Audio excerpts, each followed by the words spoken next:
Uma boa noite a você que nos assiste, uma boa noite a você que está aqui no ao vivo, acompanhando todo esse processo, todo esse culto preparado a você. Choro e Lamento é a nossa série, seguido com o nosso pastor e professor Lucas Iglesias. Queremos que você não perca todos os domingos o nosso link no YouTube, aqui da nossa nave, do NASP. Participe assistindo, envie as outras pessoas para que também possa fazer parte desse momento. Vamos começar orando, entregando nossos pensamentos a Deus. Depois temos a música, depois temos o nosso pastor guiando e conduzindo essa programação. Vamos orar, falar com Deus? Senhor Deus, toda a honra e toda a glória entregamos em Teu nome, Pai. Abençoe essa noite, abençoe tudo planejado. Essa adoração entregamos de todo o coração. Abençoe a palavra, abençoe o louvor, abençoe a música. Que as pessoas que estão ouvindo, eles possam entender e ter esse mesmo desejo, essa mesma sensação de adoração que estamos tendo agora. Então, eleva os nossos pensamentos a Ti, Pai. Que possamos entender o Teu amor. Em nome do Senhor Jesus. Amém. Vamos louvar. Não há o que temer. Essa caminhada que a gente tem no decorrer da nossa vida, a gente não pode temer que Deus está conosco. Ele nos ampara, nos protege. Vamos juntos. Cantemos. Eu sou o Senhor, Rei de Israel, Santo Redentor, começo e o fim. Sou o Criador, o verdadeiro Deus. Eu sou a cura, sou o poder.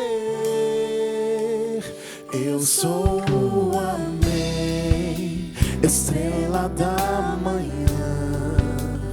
Eu morri na cruz, trouxe salvação. Conheço a tua dor, ouço teu clamor, e minha destra não falhará. Ouve juntos, não há o que temer, não há o que temer. Contigo eu estou, não te assombres, porque eu sou teu Deus. Te fortalecerei, te sustentarei com minha mão. Eu serei fiel.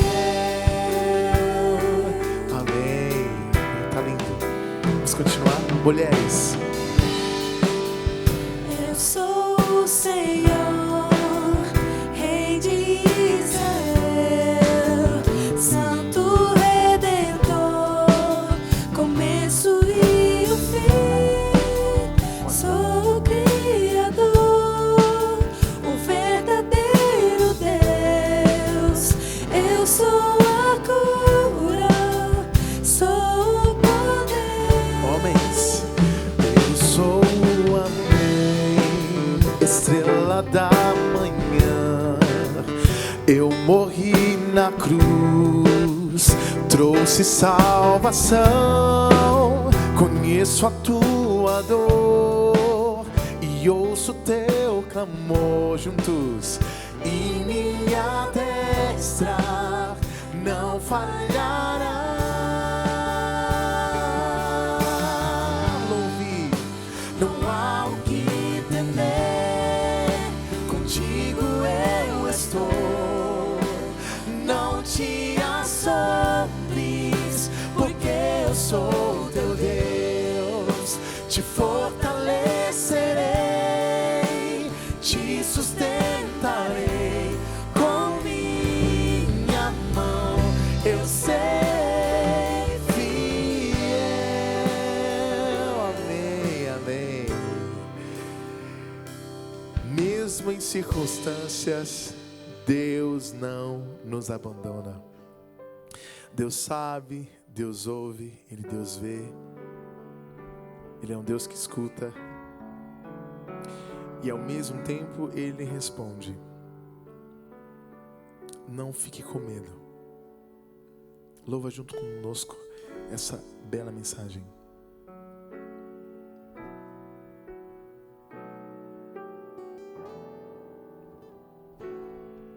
Vamos juntos? Deus ouve, Deus responde, é tão doce sua voz. Deus cuida, Deus atende, suas mãos tocam em nós. Ele guia nossos passos, nos envolve em seus braços. Deus ouve, Deus responde, Deus cuida de nós. Amém. Deus para ouvir a nossa oração, a nossa oração, as preces com fé, as preces com fé enternecem seu coração. Ele ouve meus clamores e não nega seus favores. Deus nos ama e nos dá o que é melhor. Amém. Deus ouve, Deus responde. Deus ouve, Deus responde, é tão doce sua voz. Deus cuida, Deus atende, suas mãos tocam em nós. Ele guia nossos passos, nos responde em seus braços. Deus ouve, Deus responde, Deus cuida de nós. Amém. Amém.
Sinais impossíveis para provar suas vãs teorias. Perdem tempo buscando respostas, procurando encontrar explicações. Desconhecem a força força do alto, o poder que transforma e faz revelar sentimentos que foram perdidos,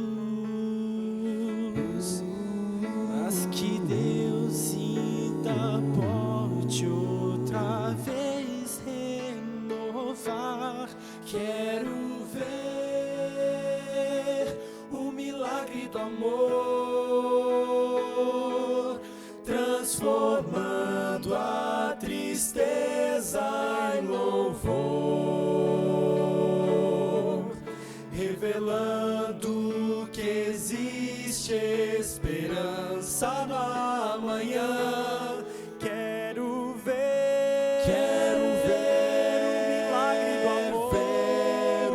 amor, conduzindo o maior pecador ao cenário onde a cruz é a prova final de um Deus que venceu toda a força do mal ao verter o seu sangue na cruz. O milagre do amor é Jesus, é Jesus.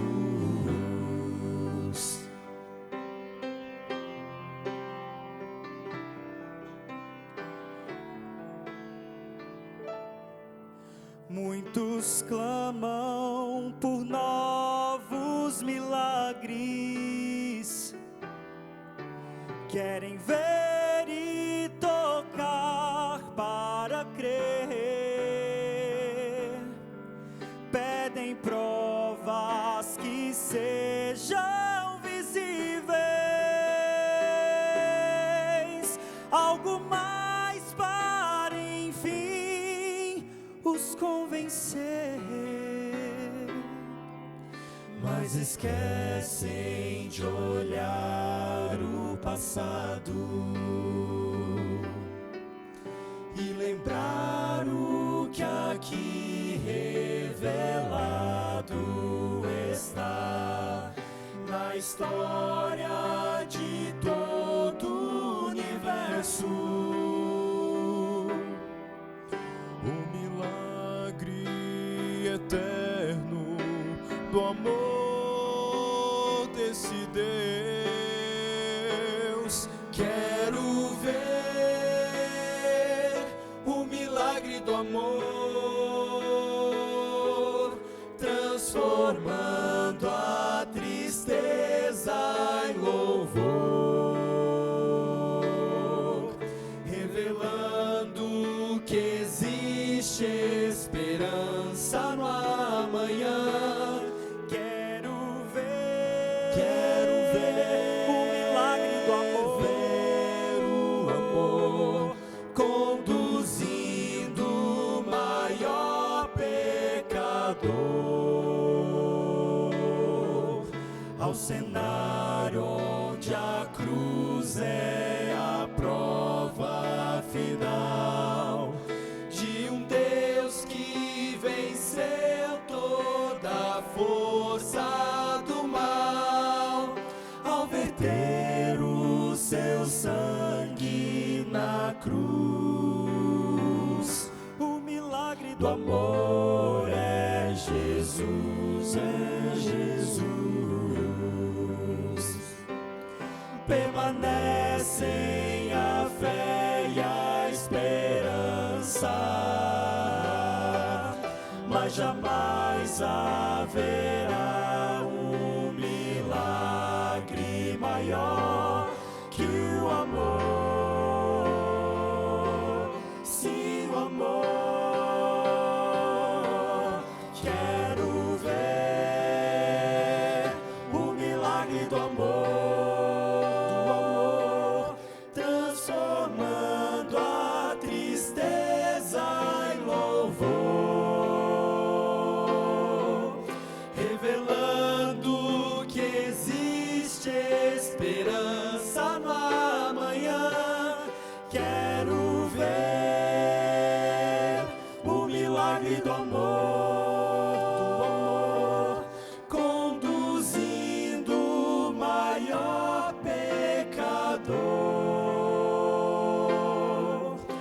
cenário onde a cruz é a prova final de um Deus que venceu toda a força do mal ao verter o seu sangue na cruz. O milagre do amor é Jesus, é Jesus. O milagre do amor é Jesus, é Jesus.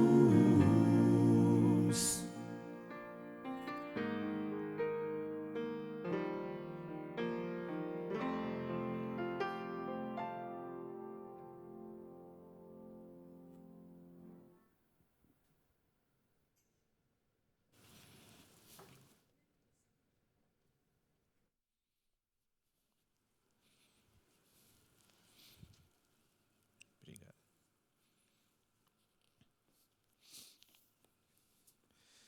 Bem, boa noite.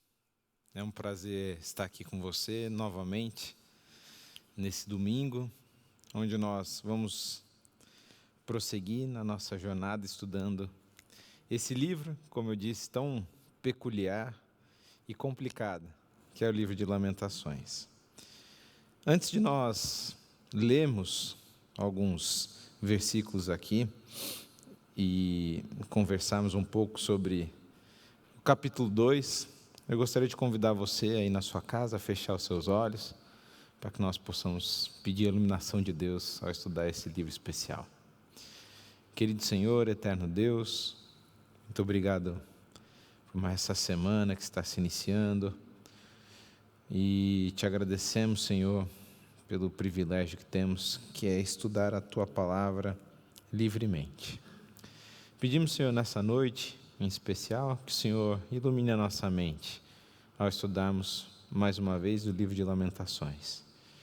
Que o Senhor fale ao nosso coração, escancarando a nós a realidade e a importância de um falar sincero contigo. Em nome de Jesus. Amém.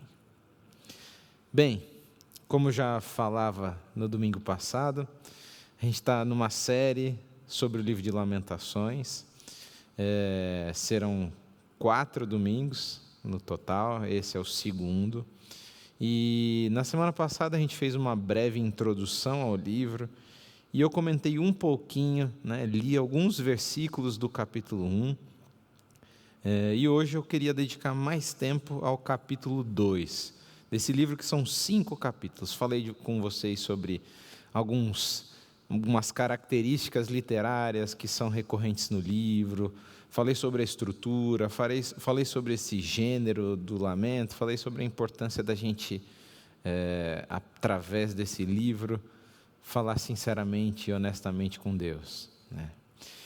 Hoje nós vamos falar sobre o capítulo 2, mas para isso eu queria lembrar um pouquinho a temática ou a dinâmica específica do capítulo 1 do livro de Lamentações. Então, só para lembrar a gente, no capítulo 1 de Lamentações, a gente começa com uma expressão, a expressão em hebraico eiha, que é uma espécie de expressão gutural que não tem uma tradução, ela é intraduzível, e que está totalmente relacionada com um contexto de luto, de lamento, inclusive associada a cerimônias de funeral e etc. Um som gutural de lamento, de dor.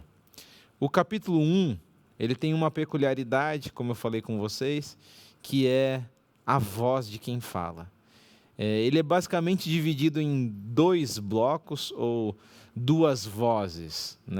A primeira parte do capítulo 1, que vai até basicamente o fim do versículo 11, a gente tem um narrador, o profeta falando, e a partir do finalzinho do versículo 11 até o fim do capítulo 1, uma outra voz surge, uma voz feminina, e essa é a voz de Jerusalém. Jerusalém, como chamada no livro de Lamentações, a filha de Sião, ela é personificada e começa a falar. E a gente tem basicamente 2 blocos quase idênticos, né? Se tem um livro que é muito metricamente calculado tudo, é o livro de Lamentações, e até nesse capítulo 1, porque basicamente a gente tem meio a meio, a voz desse narrador, o profeta, seguido da voz de Jerusalém, a filha de Sião, a partir do versículo 1. Então a gente tem no total aí, se vocês olharem, 22 versículos, basicamente a gente para ali na metade. A voz de Jerusalém, a voz dessa filha de Sião é muito curiosa, como a gente comentava, mas eu queria explorar melhor esses detalhes da voz dela. Ela é uma voz completamente confusa, né? Onde a gente lê e percebe, né?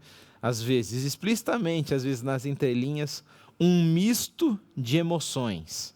Ela está confusa, ela não sabe direito o que sentir. Por quê? Porque a realidade de Jerusalém, a realidade dessa filha de Sião, é uma realidade de ruínas, de devastação total. E no capítulo 1, nós terminamos de lê-lo e nós estamos, leitores, situados, por essa ser a última voz, no meio das ruínas. Nós estamos do lado de Jerusalém. Agora é interessante a dinâmica do capítulo seguinte, capítulo 2. E eu queria dedicar os nossos momentos, nossos minutos aqui a explorar esse capítulo. O capítulo 2, ele vai começando, ele tem basicamente o mesmo padrão do capítulo 1. Então lembram-se, né, a estrutura de Lamentações é um acróstico, para quem não estava acompanhando na semana passada, um acróstico em que cada um dos versos, dos 22 versos, começa com uma letra do alfabeto hebraico, né? E cada um desses versos são de 3 linhas, né? Então, Aleph, linha 1, 2, 3, Bet, linha 1, 2, 3 do Bet, Gimel e assim por diante. Todas as letras do alfabeto hebraico, 3 linhas para cada um desses versos. Aqui o capítulo 2 segue o mesmo padrão, ele tem a mesma quantidade, né? 22 versos de 3 linhas cada. E tal qual no capítulo 1, porque, parênteses, existem variações desse acróstico no próprio livro de Lamentações, mas deixei isso para a semana que vem, quando a gente explorar mais detalhes o capítulo 3 e o 4. Aqui, tal qual no capítulo 1, a gente tem o mesmo padrãozinho. Começa a letra do alfabeto, as linhas seguintes continuam o que está sendo escrito, e daí, na sequência, o novo verso das 3 próximas linhas começa de novo com uma letra do alfabeto. A gente tem o mesmo padrão que a gente encontra no capítulo 1. Tal qual no capítulo 1, também, aqui no capítulo 2, 2 vozes são ouvidas. Curiosamente, as 2 vozes são a do profeta, a do narrador, né, o profeta, mas também é ouvida a voz de Jerusalém. Só que qual que é a diferença crucial do capítulo 1 para o capítulo 2 em relação a essas vozes? A proporção, ou melhor, a desproporção entre essas vozes.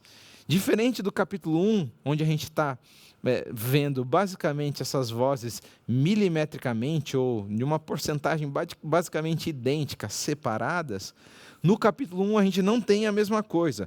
A gente não tem essa divisão de meio a meio.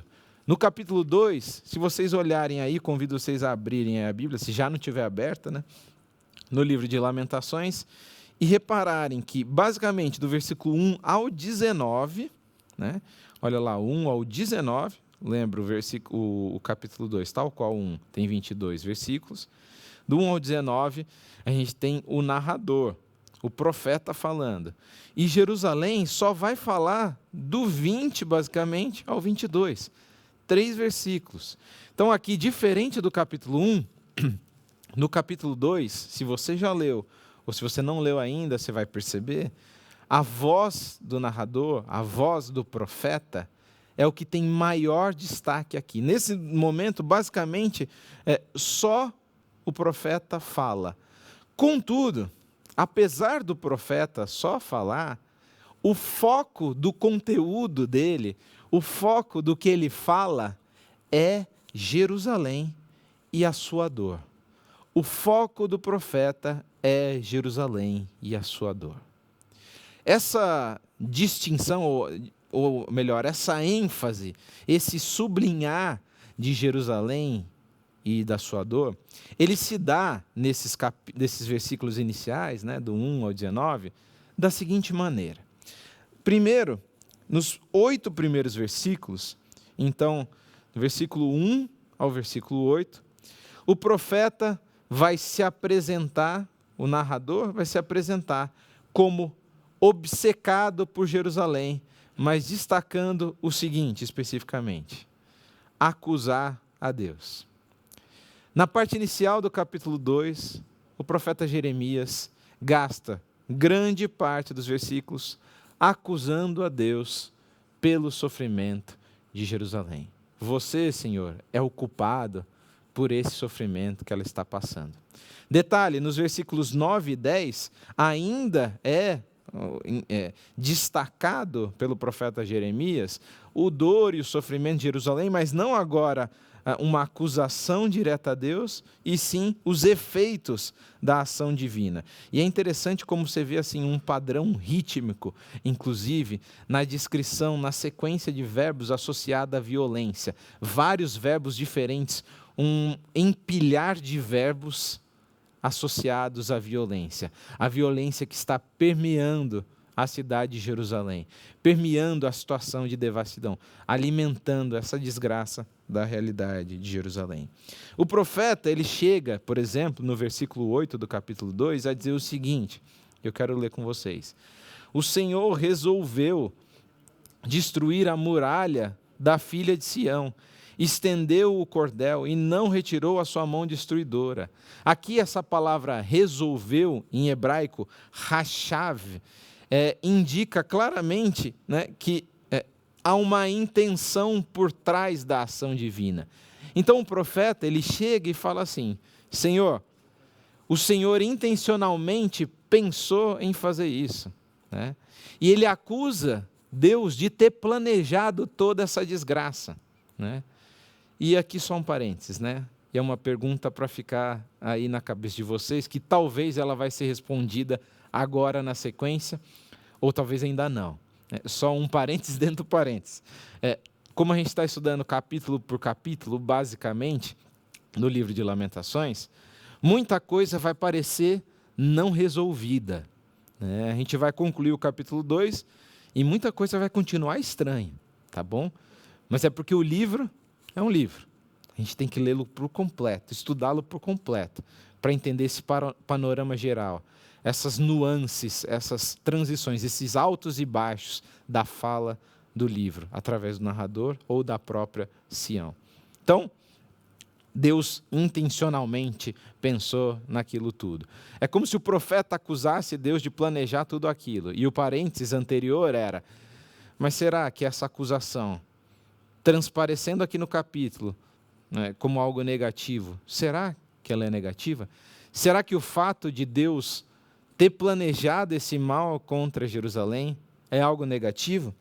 O capítulo vai destacar recorrentemente que Deus está irado. Deus aparece retratado como indignado, né? E algo que é muito curioso do texto bíblico, de maneira geral, é essa ênfase na ira de Deus, né? Só para que a gente não fique totalmente ao léu, abandonado aqui, tal qual Jerusalém aparece no livro de Lamentações, é importante a gente pensar um pouco sobre a ira de Deus. A ira de Deus, no Antigo Testamento, ela basicamente segue uma mesma dinâmica. Não sei se vocês lembram, na semana passada eu falei do Deus bíblico ser o Deus apaixonado, o Deus que tem sentimentos, o Deus que tem emoções. Uma dessas emoções é a ira. A nossa ira, normalmente, descontrolada, né? Descontrolada completamente. Então, vou dar um exemplo aqui, né, para a gente contextualizar. Eu tenho um filho, o João, ele tem 3 anos e meio, e o João é muito bonzinho, só para esclarecer, né? Ele é obediente, um bom menino. Só que ele tem uma característica peculiar dele, que não tem muito a ver nem comigo, nem com a Carol, a minha esposa, mãe do João, que é a seguinte: ele é bravo. O João é bravo.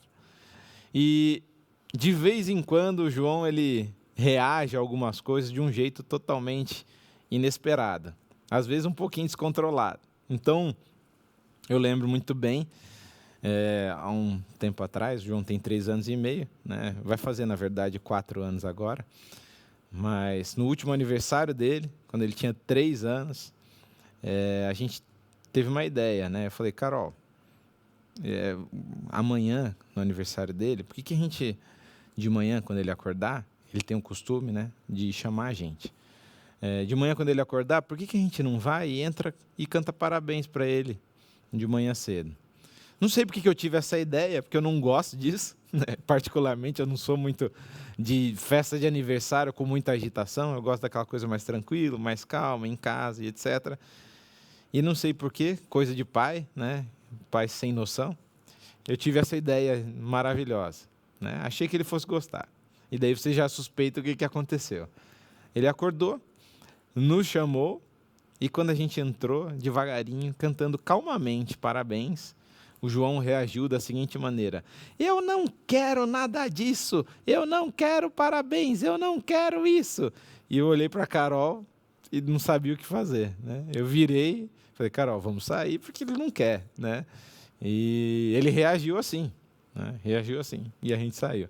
Depois a gente foi tomar café da manhã, ele já tinha se recuperado, se recomposto, e daí a gente foi comer e tentamos de novo e cantamos parabéns, e ele assim, sério, parabéns inteiro.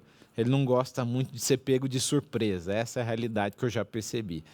Mas muitas vezes, né, ele reage a algumas coisas de uma maneira descontrolada, e é igualzinho a gente, né?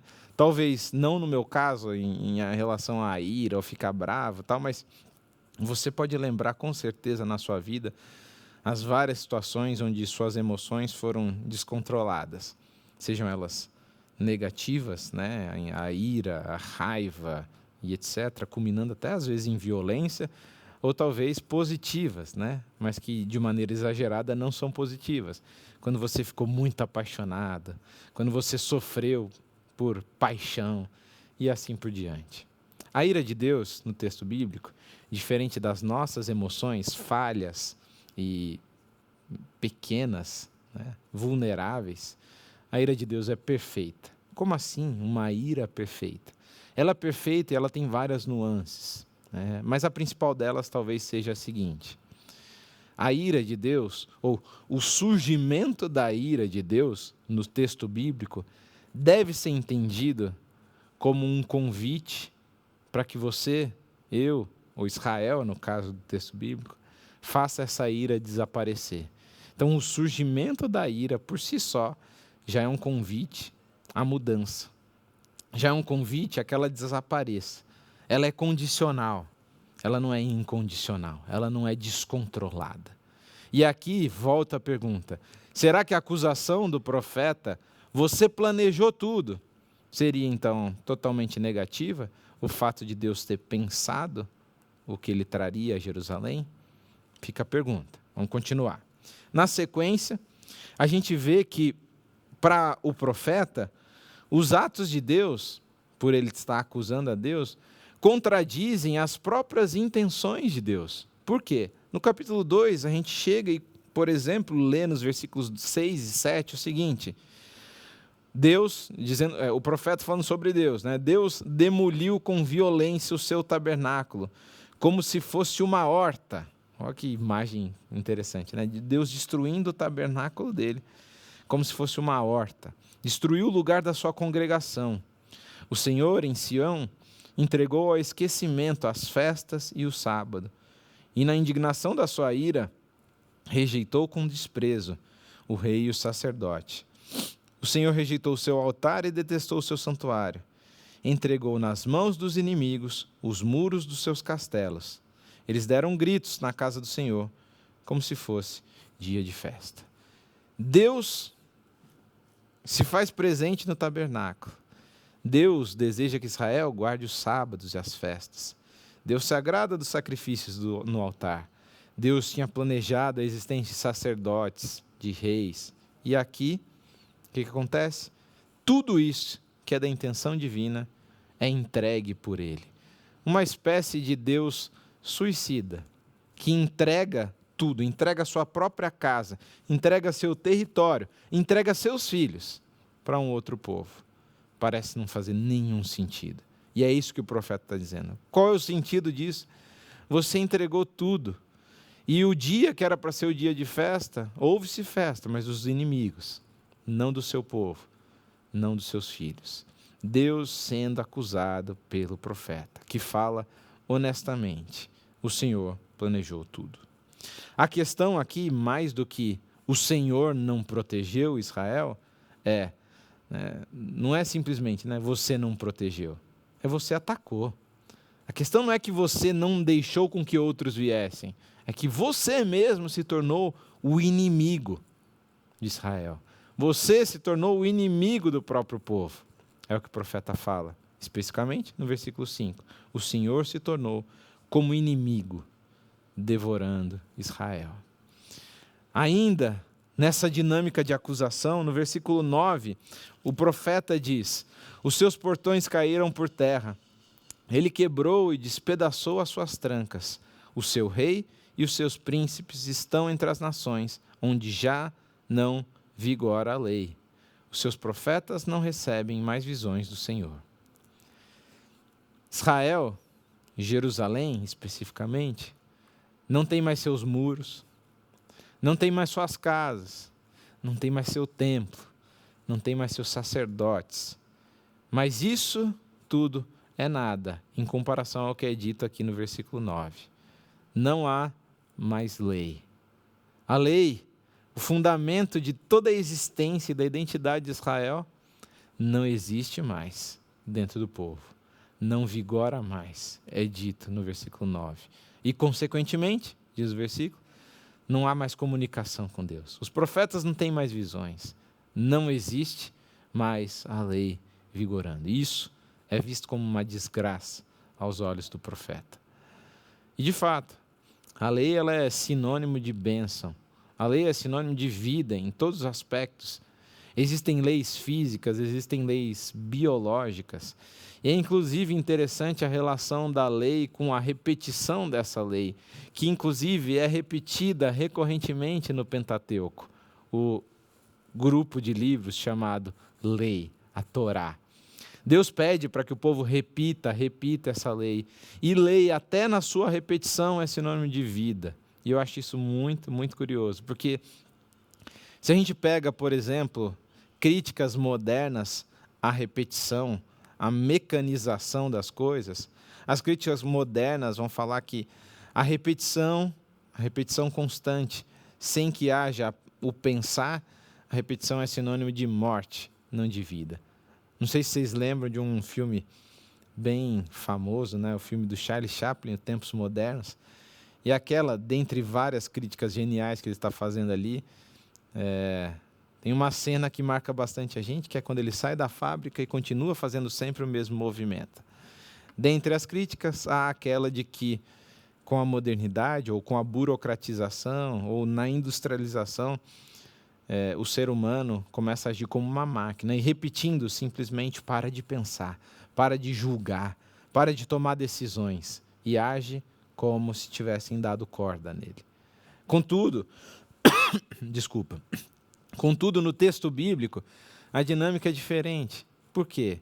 Repetir, especificamente, a lei é sinônimo de vida. Veja como isso é fato, por exemplo, no biológico. Meu coração bate repetidamente. Meu corpo segue uma dinâmica de repetir o movimento de respirar. Meu diafragma e outras partes do meu corpo contribuindo para isso. Repetição é sinônimo de vida. O sol que nasce a cada dia, sinônimo de vida. As ondas do mar que continuam, a terra girando repetidamente, sinônimo de vida. E é interessante porque o que quebra a repetição básica, que é sinônimo de vida, não é vida. Não faz sentido falar assim, o Lucas estava com seu coração batendo e batendo e batendo, repetindo suas batidas. De repente, as batidas pararam, a repetição parou. Logo, agora, ele viveu. Essa frase não faz nenhum sentido, essa lógica é ilógica. Por quê? O que quebra uma repetição que é natural do mundo, do universo, de tudo, não é a vida, é a morte. O que quebra a repetição dos batimentos do meu coração? Morte. O que quebra a repetição da minha respiração? Morte. O que quebra a repetição de repetir, guardar as leis de Deus? Morte. Essa é a realidade de Israel. Eles não têm templo, não têm muros, não têm cidade, não têm mais povo, porque não tem lei. A lei não vigora mais. A lei está distante. O povo parece abandonado. E aqui a gente chega na segunda parte dessa fala do narrador, do profeta, onde a partir do versículo 11 até o 19, a gente vê algo que é o que eu queria destacar nessa noite com vocês. O profeta, ele se envolve pessoalmente, fortemente, com o sofrimento de Jerusalém. Agora, diferente do capítulo 1, onde dizia, como já solitária, versículo 1, a cidade outrora populosa, Jerusalém como algo distante, avaliado de um ponto de vista mais distante do profeta, agora é diferente, um tom já diferente, começou no capítulo 2, de proximidade, mas que agora ganha contornos ainda mais intensos, quando ele fala, no versículo 11, com lágrimas se consumiram os meus olhos, a minha alma se agita, o meu coração se derramou de angústia por causa da calamidade da filha do meu povo. Por quê? Crianças e bebês desmaiam pelas ruas da cidade. E ele vai descrevendo a desgraça da situação de Jerusalém. O profeta se envolve pessoalmente no sofrimento de Jerusalém. E isso é uma característica do profeta bíblico. A gente poderia trazer aqui 2 exemplos de 2 profetas e de como um se envolve pessoalmente e outro não se envolve pessoalmente. Poderíamos trazer aqui o exemplo de Moisés. Moisés, depois do episódio do bezerro de ouro, a gente encontra lá no capítulo 32 de Êxodo, que Deus fala, Moisés, é o seguinte, eu vou acabar com esse povo e vou fazer de você uma nova nação. E como que Moisés responde? Êxodo 32, versículo 11. Moisés suplicou ao Senhor seu Deus, dizendo, ó Senhor, por que se acende a tua ira contra o teu povo, que tiraste da terra do Egito, com grande poder e forte mão? Por que deixar que os egípcios digam, ele os tirou de lá com más intenções para matá-los nos montes e para eliminá-los da face da terra? E Moisés diz, deixa de lado o furor da tua ira e muda de ideia quanto a este mal contra o teu povo. Lembra-te de Abraão, de Isaque e de Israel, teus servos, aos quais por ti mesmo juraste, dizendo, multiplicarei a descendência de vocês como as estrelas do céu, e toda esta terra de que tenho falado, eu a darei à sua descendência, para que a possuam por herança eternamente. E termino aqui no versículo 14. Então o Senhor mudou de ideia quanto ao mal que ele tinha dito que ele traria sobre o povo. Moisés coloca a vida dele em risco. Lembra, em outra situação ele fala, Senhor, risco o meu nome do livro, mas não faz isso com esse povo. Não faz. Moisés é o paradigma dos profetas de envolvimento total com a desgraça do povo. E aqui eu quero lembrar um detalhezinho para vocês. O povo é inocente? O povo de Israel, no episódio do bezerro de ouro, é inocente? Nem um pouco. Mas Moisés intercede, se envolve pelos pecadores. Pelos pecadores. É fácil, né? A gente interceder por aquele irmão que está do nosso lado na igreja, todo sábado. Agora, e aquele grupo específico de pessoas que você fala toda vez, né? Não, a gente tem que falar, né? Receber com carinho, mas também tem que mostrar o pecado. O que a gente vê aqui é Moisés não falando nada em relação ao pecado, mas ele está intercedendo, se envolvendo. Ele quer misericórdia para esse povo, porque é povo de Deus. E o texto diz que Deus mudou o que ia fazer e não fez. Por outro lado, a gente tem um outro profeta que dialoga muito com Moisés, muito mesmo, Jonas. Jonas, ele olha para Nínive e fala, Nínive só merece destruição. E ele vai e prega, em 40 dias, Nínive será destruída. Rafar, em hebraico. O que acontece? Nínive não é destruída. Nínive, a cidade pecadora, se arrepende por completo. E Jonas fica indignado. Ele fica irado. E é a mesma palavra que aparece aqui em Lamentações para a ira de Deus, que é a mesma palavra que aparece em Êxodo para a ira de Deus. Agora, não é Deus que está irado, é o profeta que está irado. Por quê? Porque aquele que eu acho que não merece misericórdia, recebe a misericórdia que é dada a mim. Como ele pode receber misericórdia? E o livro de Jonas vem para mostrar para a gente que não interessa quem é ele, Deus age com ele também com misericórdia. Deus é misericordioso a todos, a todos. E aqui, no livro de Lamentações, o profeta, esse narrador, se apresenta como aquele envolvido. Curioso, no capítulo 2, e isso não é algo do livro de Lamentações por completo, a gente tem que ser honesto com o texto, mas no capítulo 2, no ápice do envolvimento do profeta com a realidade do povo, basicamente, em nenhum momento são trazidos os erros de Jerusalém, a filha de Sião. O profeta, ao chegar perto de Jerusalém, ao se aproximar da filha de Sião, essa que errou sim, é culpada sim pelos seus pecados e etc., ela é responsável pelo que está acontecendo com ela. O profeta perto dela não traz seus erros, mas age em favor dela, age se envolvendo emocionalmente com ela.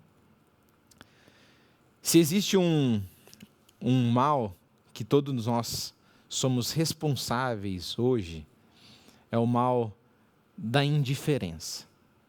Esse é um mal muito, muito sério. E é interessante porque, pelo menos, não sei qual religião, qual denominação é a sua, mas muitas vezes nós consideramos que a nossa denominação, eu já ouvi bastante isso, é uma denominação com um caráter, com uma missão profética. E eu acredito nisso, acredito. O problema é que normalmente a gente acha que isso significa simplesmente pregar profecia, ensinar para os outros o que eu sei de profecia. Só que ser profeta ou caráter profético envolve muito mais do que isso, muito mais. Envolve o cuidado, a preocupação, o envolvimento com o outro, com aquele que sofre, inclusive culpado pelo seu próprio sofrimento. O profeta Jeremias, aqui, se envolve diretamente com Jerusalém. E é curioso que, no fim do capítulo 2, as indagações que Jeremias faz a Jerusalém, o que ele fala a ela, funciona. Que isso faz com que ela haja, e ela também fale. E no versículo 20, ela fala: vê, ó Senhor, e considera a quem trataste assim. Olha para mim, Senhor. Olha para mim. Considera a minha situação. E ela traz referências às maldições de Deuteronômio 28. Está vendo, Senhor, o que está acontecendo em relação às mães e os filhos? Lembra, lá nas maldições da aliança que o Senhor fez conosco, lá no Sinai, o Senhor dizia que para que se cumprisse esse propósito especial da nação de Israel, a gente deveria ser fiel. E agora, não cumprindo esse propósito específico, não que a relação com Deus seja de causa e efeito, mas para esse propósito específico, de ser um imã onde todos aprenderiam sobre ele, está escrito que as mães iam ver os filhos morrendo, as mães iam, muitas vezes, ter que comer do próprio ventre. Uma imagem terrível, assombrosa.